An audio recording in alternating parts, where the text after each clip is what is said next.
Hi, Allison. I have your file in front of me, and I will answer your first question, which was how do you bring in your reference layer? Because you made one mesh of all three apples, and you probably didn't even have the apples to go by.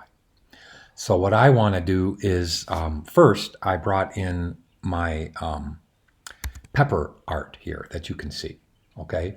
And I'm going to show you by clicking off this left pepper layer that I included all the meshes in this layer that I just clicked on. So I'm going to open it up. Now I'm going to unlock it. And I'm going to unlock all the items inside. Now I'm going to click on the circle over here for the right-hand side of this mesh. And I'm going to turn it off. So you can see that I'm turning it off. And I'm going to turn off this pepper here, the reflections, the background, and the reference layer. So I only have this on, which is the items that you're seeing. Now I'll click off the left side. I'll click off this little square that I fixed everything with there, and I'll click off the stem. So the stem is a separate item. You can see it's a separate item right there. The left side is a separate mesh, and you can see the mesh right there. And the right side, I'll turn it on now, is a separate mesh, and you can see the item there. So this upper layer right there is my reference layer. I named it Clicky, which I'll do on yours in a second. And you can see that here's the actual picture now. Okay, so I'll click away from the mesh. Here's the picture. Here's what I did with the gradient mesh. So I'm going to go back to your file, and I'm going to make a new layer. You have to make a new layer. And I'm going to call it Clicky or Reference. So now I did. Now I'm going to deselect and lock up your art layer, but I'm going to hide it, okay? Because I'm going to back off on this because the picture is huge. So I'm going to go into the place where you now actually go to get a piece of reference, which is File Place. So you can see it right there. Now I'm going to go into your folder that I made in the gradient mesh. Let me go find where I put it. And it's right in here, and it's right in my 1200 class. And now it's right in the gradient mesh one here. And it's right in a folder I made for you. So here are your apples right here. Okay, so I'm going to bring in this JPEG. Now I'm going to click it. And you can see it's huge.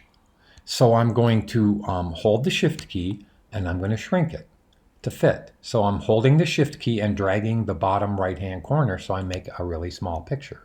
I could have gone into Photoshop and downsized the JPEG, and then I wouldn't have had to do this, but that's okay, because I want to put the picture in the middle of your file. Now, the reason why I'm doing this is I wanted to show you how to make a mesh.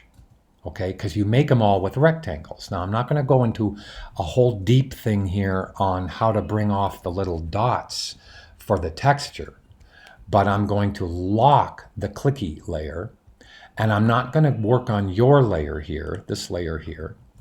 I'm going to make a new layer, and I'm going to call it Art or Meshes. Now, that's the only thing unlocked, okay? So, the Clicky or the reference layer is the top layer. So you can see that I have it on top, of course. Okay, so I'm going to click on the only unlocked layer, which is the mesh, and I'm going to hit the M key, which stands for rectangle tool, and I'm going to make a square for this one over here. Now I'm going to change the color of this green because I can't see it real well, so I'm going to change it. The selection color I'm going to change to black. So now I want you to see, if I hit the U key, that there is my initial rectangle for this shape. Okay, now watch how I take and I make it into a, first I'm going to hit the E key, because the apple actually turns this way. You see what I'm saying? So the apple is actually in this orientation. Now, to make a mesh, you hit the U key, which stands for gradient mesh, and if you watched my movies, you click a center line here and a center line here. Now, I didn't color this yet, so I want to put a red color in it. For right now, it's just a white color. Now watch how I turn the clicky layer off so I can see the actual mesh. Okay, so I'm going to go into this layer, select the circle over here for the mesh. Just got an Amber Alert on my phone, so I'm going to pause this for a sec. Now, I'm going to grab the I key for the eyedropper, and I'm going to turn the upper layer on, and I'm going to select any red that's in here. Now watch when I select the red on the upper image layer, and then I turn it off, you're going to see it's red. So that's cool, because that's the base color for the apple. Now let me turn this back on, and let's go now make this mesh match the apple. Now how do you do that? Well, I made a rectangle, right? I put in 2 center lines using the U key, which stands for the mesh tool. If I hold and hover over this, you can see that the mesh tool is the U key. Okay, so I'm going to hit the U key. Now I'm going to hit the Option or Alt key. I'm going to hit the A key for the direct selection tool. Now I'm going to go back to the U key for the mesh tool, so that when I hold Command or Control, it's actually the direct selection tool, not the regular one. Now why did I do that? Because watch how I can click on this one corner point and put it in that corner of the apple. Now watch how I can go up here and click this point, hold it, and put it for the rounded edge of the apple. I can do the same thing here for this bottom area right there. Now I'm going to zoom in, and now the handlebars, if you watch the movie, you always have to lessen the length of the handlebars. So I'm going to do that before I go any further right here. Okay, now I'll come back to that point in a second. So now I hold the Command or Control key, grab this point, I'm not letting go of Command or Control, and I'm going to put it in the 4 non-literal corners of this apple, or this shape. So now you can see how I've kind of made this mesh more or less start to form the apple. Okay, so I'm going to click this upper point, I could have started with any of them, and look at how I can actually hold my finger on Command or Control, and I can actually form the mesh to this apple. Now I'm going to grab this bottom point so I can see the handlebar. And can you see how even with just a little bit of, just with only the center lines, how I can actually start to really get the form of this apple? I have to move this up a little bit right there. Now I'm going to lessen the length of that handlebar. I'm going to make that handlebar form the upper curl, the corner, the curvy part. And I'm going to do this. So, and I'm going to make sure that these are parallel. You see these handlebars that are parallel? That's so there's no little kinky corners on each of the meshes. So I'm going to move this one over to here. I'm going to grab this bottom one and look at how I'm actually starting. I'm going to zoom in here. Now look at how I'm actually starting to form the mesh right here. So you can see just how much control that you can have if you just practice for a little bit. Okay, now, if you watched my movies, and I keep on saying that because I want to make sure you do, but after you put in the center lines, and let me move this one over a tad and this one over a tad by holding Command or Control, you can see how I can do that. Now, I need to form a little bit more of the interior grid. So in my movie, it says, well, put in a left line. Now notice I don't click right here. I click on an existing line that I've already made in the mesh. But look at how I'm going to click right here to make a left-hand line, a right-hand line. Notice how it already kind of forms the apple. I'm going to put in a top line going horizontally. I'll call that horizontally, and a bottom line. So notice I don't click here, or else it would make 2 lines. So I'm going to Command or Control Z back and click right there. Now, that helps me actually form the interior points, because the only way you can color a mesh is to color the points in the mesh, right? So I'm going to just start to color this apple by coloring all of these points that I've already made. And it's going to make the apple a little bit closer to the real color. Okay, but it's got a lot more work to do. If you had noticed when I did the pepper art, I had a pretty intricate grid. But, and here's how I do it. You see how this is mesh number 1 for the apple? I'm actually going to call that 1. Okay, now that I've formed it and I don't want to lose it because I've worked hard on this so far, I'm going to duplicate it by dragging it down here. I'm going to lock and hide the main one. Okay, double click this upper one and call it number 2.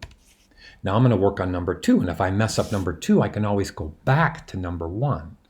Now, how do you color a mesh? Okay, let me turn off the clicky copy and show you that, well, it's all colored red, right? Because that's what I did first. So I'm going to turn on the reference layer, click I for the eyedropper. Now here's how you color. You click a point by holding the Command or Control key, then you let go and you just sample near it. Then you hold the Command or Control key and you click the point, you let go, and you sample near it. Now that's what I'm going to do for every single one of these points. I'm holding Command or Control, I'm letting go, and I'm sampling the reference layer with the eyedropper tool. And that's how you can actually color everything. Now I'm going to do all the points that you see here. And then I'm going to turn off the clicky reference layer on top so you can see just how much more this is going to look like the apple. Now my recommendation is that in order to do these assignments correctly, you have to watch the movies. It's kind of clear that you're not watching the movies totally. I mean, I'm not trying to tell you how to do your student work. I'm trying to tell you how to do it successfully. Now, I'm going to turn off the clicky layer, and you can see that I've started to actually color the apple. Look at how I can turn on and off the clicky copy. And now what I need to do is to duplicate number 2, make a number 3, lock and hide number 2, and then continue making more interior lines, and you'll see me do that. And then I'm going to stop. And then I want you to just kind of watch this and see if you can follow what I did. So I'm going to duplicate number 2 because I like what I did on number 2, but I'm going to lock it and hide it. Now I'm going to double click the number 2, the copy, and make it a number 3. Now I'm going to turn on the clicky copy layer, and I'm going to hit the U key, and I'm going to put in more lines. Why do I put in more lines? Because I want to get more of the shapes that are in there. You see this red color that goes up and down and up like a little roller coaster? Well, I'm going to start to form that by moving the handlebars, and there is the secret to doing gradient meshes. Okay, you use the handlebars to move the points and to move, to reposition, redraw the actual curve. And now watch how I'm actually going to lift this one up even higher, shorten the handlebar. Look at how I can actually start to grab this handlebar and make it go up and down to form that red. Now look at how I'm going to put another line right here, all right? And that's going to help me actually color this whitish area and this red area. So I've actually added more interior lines, which I'll do right now, right there. Because what I want to do is to color and form this neat, beautiful top shine on the apple. Now I'm going to click another one right here. Remember, I always, if I make a mistake, can go back to number 2, duplicate it, and continue my work. Whoops. So let me move this one down.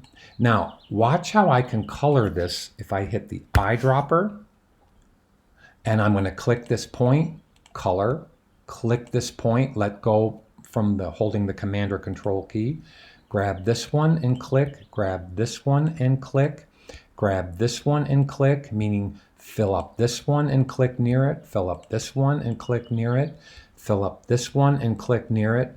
Now I'm going to actually click the clicky copy off, or the reference layer off, and you can see how I'm actually starting to build those neat colors for this apple. Now let me zoom in here and color this point, because I think I forgot to do it. I'll redraw that little one so it curves down. I'll redraw this little one so it curves down, just because I know I'm going to need that. And I'm going to actually now start to color these points. Now I'll hit the U key and put in another one going across, so I can hit the eyedropper, which is the I key, hold Command or Control, and click, hold Command or Control, let go and click, hold Command or Control, let go and click, hold Command or Control so I can click the point, let go and click. Now look at how we're actually starting to really get some really beautiful things going on for your apple. Now that's what I would love you to do. I would love you to try to bring in the reference layer like I did, and then create 3 separate meshes for the apples. Now obviously this back apple here would be the lowest layer. So I would call this apple, here I'll even name it. This is the front right apple. Now if I was going to do all the other apples, I would put this one that's on the top, I'd put it lower. So you could actually do a mesh. You see where I'm actually circling? That one would be a mesh of that shape. You wouldn't have to take, because this apple on top would be behind these 2 apples, just keep it as a lower layer, and all you would have to do is just draw the apple like I did this front one, and because these 2 would cover up the bottom, you wouldn't have to actually draw this apple and then follow this line. Do you understand what I'm saying? So remember that your layers are actually a stacking order for what you see. Okay, the higher the layer, the closer the object that's to you. Okay, try it and let me know how you're doing.